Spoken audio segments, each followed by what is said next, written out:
कक्षा 9वीं विज्ञान अध्याय 7 गति। इसके इम्पोर्टेंट क्वेश्चन देखते हैं जो एग्ज़ाम में आते रहते हैं। इसके पहले इसके नोट्स समझ लेते हैं, क्योंकि आपके नोट्स यदि तैयार होंगे, थोड़ी थोड़ी चीज़ें बनेंगी तो बड़े आराम से आप क्वेश्चन पेपर को सॉल्व कर सकते हैं और 100% स्कोर कर सकते हैं। तो यहाँ पर सबसे पहले है गति या मोशन क्या है। जब कोई वस्तु समय के साथ अपनी स्थिति बदलती है तो उसे गति कहते हैं। जैसे चलती हुई कार है, उड़ता हुआ पक्षी है, गिरता हुआ पत्थर है, बहता हुआ पानी है। ऐसे बहुत सारे आप उदाहरण दे सकते हैं। अब हम बात करते हैं विराम की या रेस्ट की। ये क्या होता है? यदि कोई वस्तु समय के साथ अपनी स्थिति नहीं बदलती है तो वह विराम अवस्था में कहलाती है। अब बात करते हैं गति के प्रकार। तो यहाँ पर देखिए, सबसे पहले रेखीय गति, रेक्टिलिनियर मोशन। जब वस्तु सीधी रेखा में गति करती है तो हम इसको रेखीय गति कहते हैं, जैसे सीधी सड़क पर चलती हुई कार। फिर है वृत्तीय गति, सर्कुलर मोशन। जब कोई वस्तु वृत्ताकार पथ में गति करती है, मार्ग में गति करती है, तो उसे वृत्तीय गति कहते हैं। जैसे पंखे के पंख की गति, पंखुड़ियों की गति हो। इसके बाद है दोलनी गति। जब कोई वस्तु आगे पीछे गति करती है, जैसे झूला झूलते हैं, तो वह दोलनी गति कहलाती है। इसके बाद हम बात करते हैं दूरी और विस्थापन में अंतर की। अक्सर आने वाला प्रश्न है, तो यहाँ पर दो ही अंतर अभी समझते हैं। तो कुल तय किया गया मार्ग, ये दूरी कहला गया। प्रारंभ और अंतिम स्थिति के बीच की सीधी दूरी जो है विस्थापन कहला गया। दूरी जो होती है अदिश राशि होती है, विस्थापन सदिश राशि होती है। दूरी हमेशा धनात्मक होती है, विस्थापन धनात्मक, ऋणात्मक या शून्य हो सकता है। अब समझते हैं चाल क्या होती है। तो किसी वस्तु द्वारा एकक समय में तय की गई दूरी को चाल कहते हैं। यहाँ पर चाल बराबर होता है दूरी बटे समय, speed equal to distance upon time, माने दूरी बटे समय। अब चाल दो तरह की होती है। एक होती है समान चाल, माने समान समय अंतराल में समान दूरी यदि वस्तु करती है, तय करती है, तो समान चाल कहला गई। और यदि समान समय में असमान दूरी तय करती है तो वो असमान चाल कहला जाती है। अब मैं बात करता हूँ यहाँ पर वेग की या वेलोसिटी की। एक निश्चित दिशा में चाल को खाली स्थान कहते हैं, मतलब वेग कहते हैं। इसका जो सूत्र होता है, तो वेग बराबर होता है डिस्प्लेसमेंट अपॉन टाइम, माने विस्थापन बटे समय। तो वेग एक कैसी राशि होती है? सदिश राशि होती है। फिर हम बात कर लेते हैं त्वरण। तो वेग में परिवर्तन की दर को त्वरण कहते हैं। मतलब यहाँ एक्सेलरेशन बराबर हो गया यहाँ पर फाइनल वेलोसिटी, मतलब अंतिम वेग, माइनस इनिशियल वेलोसिटी माने प्रारंभिक वेग, और बटे में क्या होता है? समय। तो इस तरह से ये त्वरण का सूत्र होता है। और यदि वेग कम होता जाता है तो इस त्वरण को ऋणात्मक त्वरण या मंदन भी कहा जाता है। अब यहाँ पर देखिए, गति के समीकरण देखते हैं, लेकिन गति के समीकरण में कुछ संकेत आएंगे। तो u का मतलब प्रारंभिक वेग होता है, v का मतलब अंतिम वेग होता है, a का मतलब त्वरण होता है, t का मतलब समय होता है, s का मतलब विस्थापन होता है। अब यहाँ पर इसके सूत्र देखते हैं। ये गति का पहला समीकरण है, v equal to U plus A T. दूसरा समीकरण है s equal to U T plus half A T square. और तीसरा है V square equal to U square plus 2as। इस तरह से ये सूत्र है। इसके बाद यहाँ पर समान वृत्तीय गति समझते हैं, ये क्या होती है। यदि कोई वस्तु समान चाल से वृत्त में चलती है या वृत्ताकार मार्ग में चलती है तो उसे एक समान वृत्तीय गति कहते हैं। इसमें दिशा बदलती रहती है, इसलिए वेग बदलता रहता है। इसके बाद हम बात करते हैं ग्राफ द्वारा हम अध्ययन करना चाहते हैं। तो दूरी समय का ग्राफ जो होता है, यदि सीधी रेखा हो तो हम बोलेंगे कि समान चाल हो रहा है, और यदि वक्र रेखा हो तो ये असमान चाल को दर्शाता है। अब हम वेग समय ग्राफ की बात करें, तो सीधी रेखा होने पर समान त्वरण को बताता है। रेखा का जो ढाल होता है वो त्वरण को बताता है। ग्राफ के नीचे का क्षेत्रफल जो होता है वो विस्थापन को बताता है। इस तरह से ग्राफ की चीज़ें समझना है।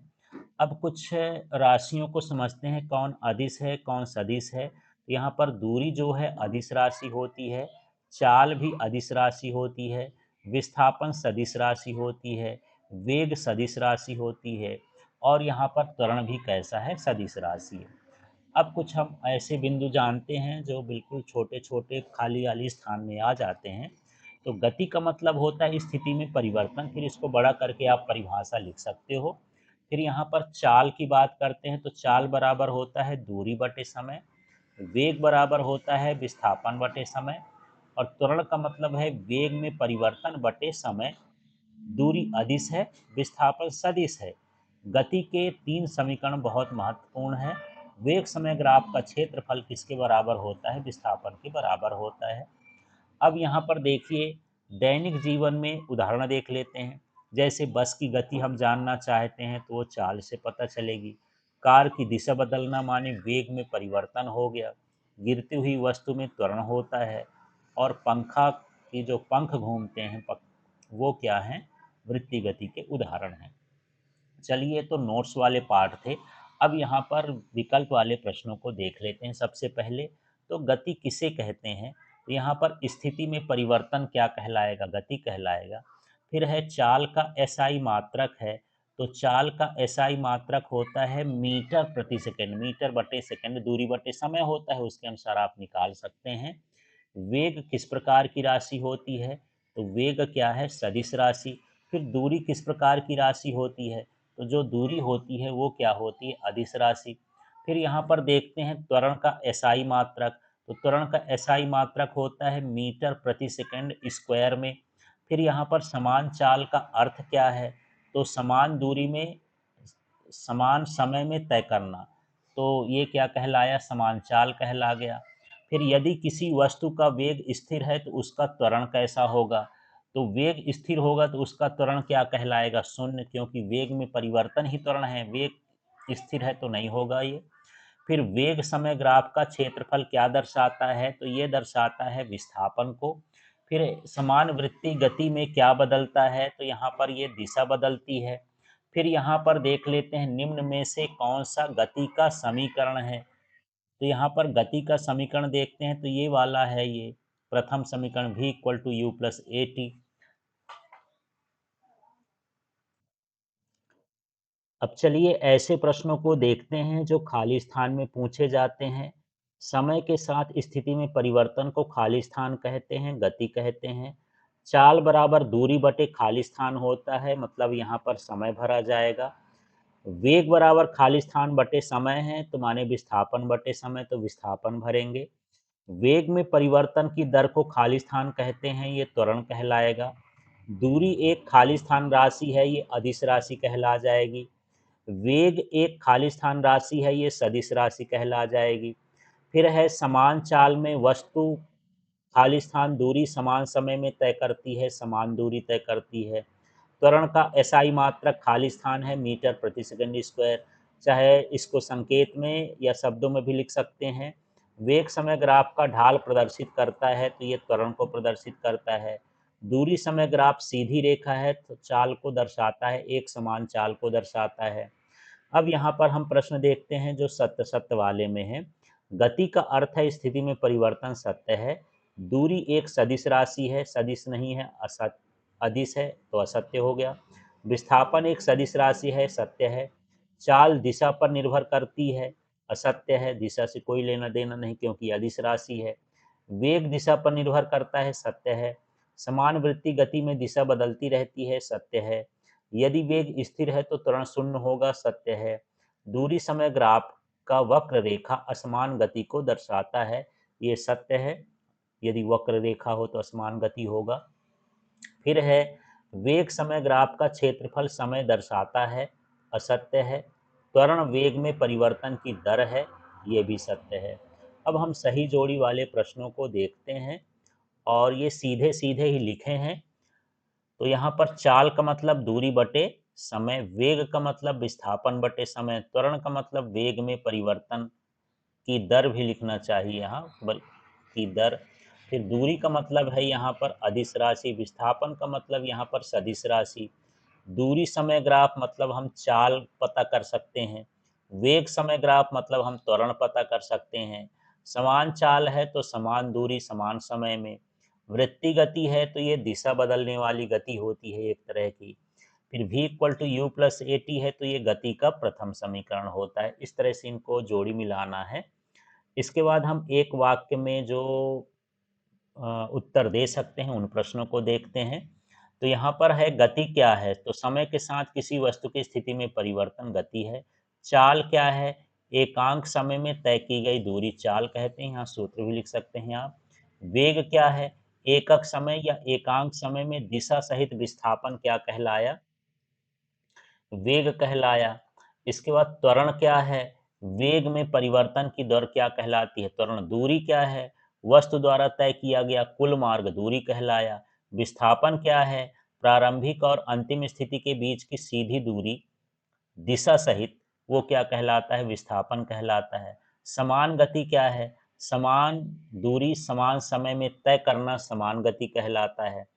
फिर है त्वरण का मात्रक क्या है, तो मीटर प्रति सेकंड स्क्वायर या मीटर प्रति वर्ग सेकंड, जैसा भी लिखना चाहें इस तरह से आपको करना है। दूरी समय ग्राफ क्या दर्शाता है, ये चाल को दर्शाता है। वेग समय ग्राफ का क्षेत्रफल दर्शाता है किसको, विस्थापन को। इस तरह से ये प्रश्न है।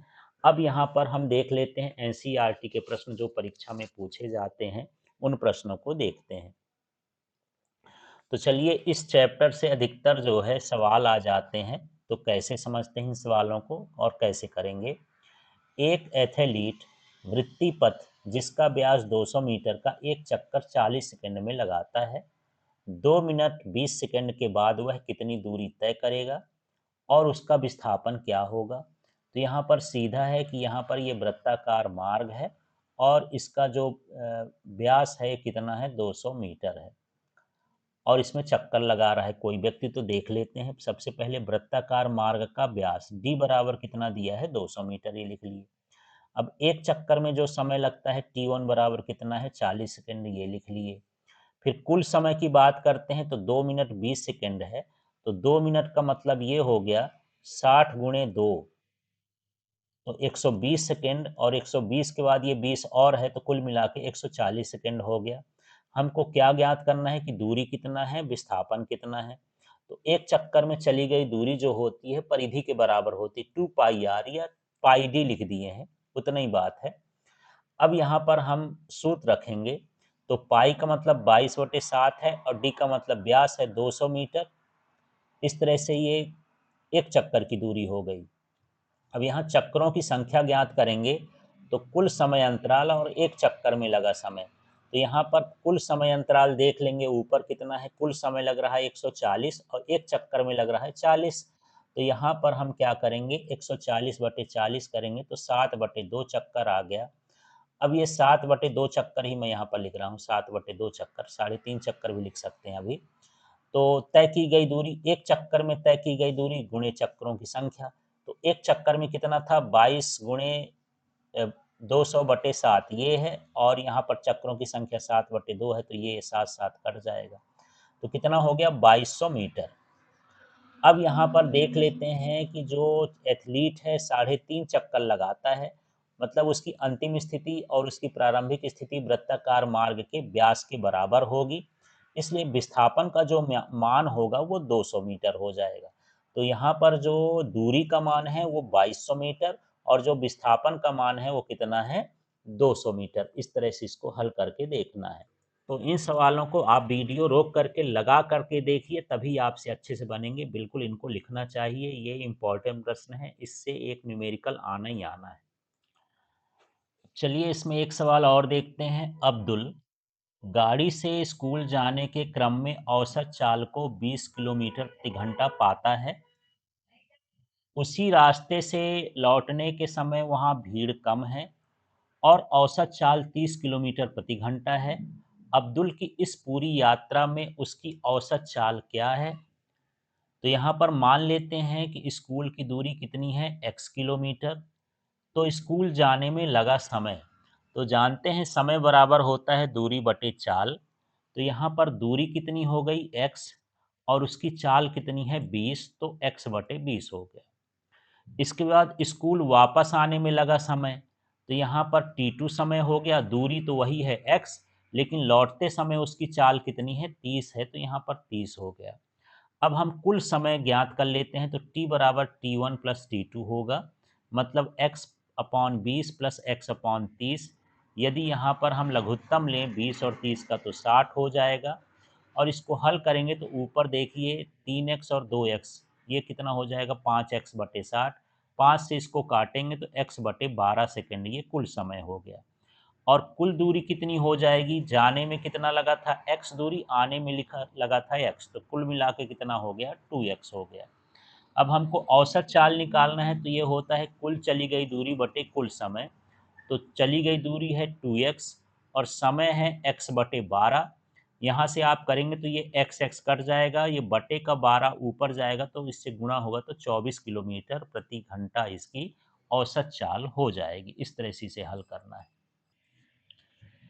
तो इस प्रश्न को भी आपको लगा के देखना है। कोई मोटर बोट झील में विराम अवस्था से सरल रेखी पथ पर 3 मीटर प्रति सेकंड के नियत त्वरण 8 सेकंड तक चलती है।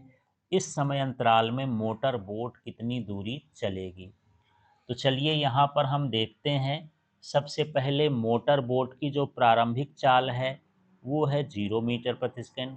उसका जो त्वरण है वो है 3 मीटर प्रति सेकंड। समय अंतराल जो है वो 8 मीटर प्रति सेकंड है। अब यहाँ पर हमको चली गई दूरी ज्ञात करना है। तो हम यहाँ पर गति का जो द्वितीय समीकरण होता है S equal to U T plus half A T square इस्तेमाल करेंगे। एस लिखे, यू का मान 0 है, टी का मान 8 है, प्लस 1/2, ए का मान 3 है, टी का मान 8 है। तो इस तरह से यहाँ पर 8 में 0 का गुणा करेंगे तो 0 हुआ आ जाएगा। 8 अठाई 64 हो जाएगा। अब इसको 2 से काटोगे तो ये 32 हुआ, और 32 में 3 का गुणा करेंगे तो 96 मीटर। इस तरह से उसके द्वारा चली गई दूरी जो होगी वो 96 मीटर होगी। अब देखिए इस प्रश्न को, निम्नलिखित में से कौन सी अवस्थाएं संभव हैं? प्रत्येक के लिए एक एक उदाहरण दें।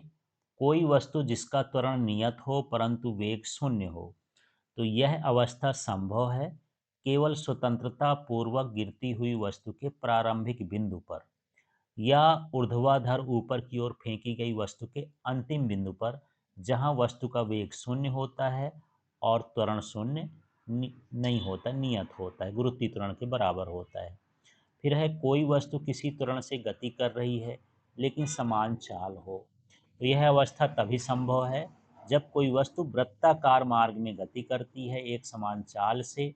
तो वहाँ पर त्वरण का जो दिशा होता है हमेशा केंद्र की ओर होता है। फिर कोई वस्तु किसी निश्चित दिशा में गति कर रही हो तो त्वरण उसके लंबवत हो। तो यहाँ पर देख लेते हैं, यह अवस्था केवल उस स्थिति में संभव है जब कोई वस्तु किसी दिशा में गति करना प्रारंभ करती है तथा वृत्ताकार मार्ग पर चलती है। उस समय उसका त्वरण उसकी गति के दिशा के लंबवत मार्ग में केंद्र की ओर होता है। अब चलिए एक अंतिम का प्रश्न देख लेते हैं। एक कृत्रिम उपग्रह 42,250 किलोमीटर त्रिज्या की वृत्ताकार कक्षा में घूम रहा है। यदि वह 24 घंटे में पृथ्वी की परिक्रमा करता है तो उसकी चाल का परिकलन करना है। तो उपग्रह की कक्षा की जो त्रिज्या होती है ये हम क्वेश्चन से ले लिए, समय अंतराल भी एक क्वेश्चन से ले लिए। हमको चाल ज्ञात करना है, तो चाल बराबर होगा चली गई दूरी माने कक्षा की परिधि और बटे में एक चक्कर में लगा समय।